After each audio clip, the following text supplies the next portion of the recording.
মহাপ্রভু নিজের জীবন দিয়ে ভক্তদের বোঝানোর চেষ্টা করেছে, জোরে ভক্ত দেখে নে, নিজে আচরণ করে জীবকে শিখিয়েছে যে ভজন কিভাবে করতে হয়।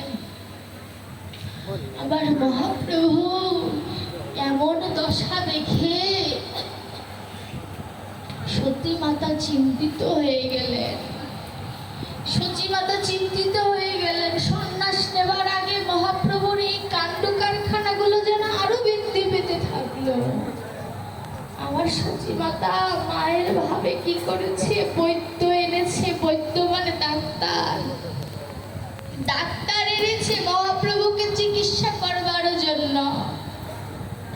সব রোগের চিকিৎসা আছে, কিন্তু যে গোবিন্দ নামের কাঙাল, তার একমাত্র ঔষধ হচ্ছে গোবিন্দ। অন্য কোনো ঔষধে তার কোনো কাজ হয় না।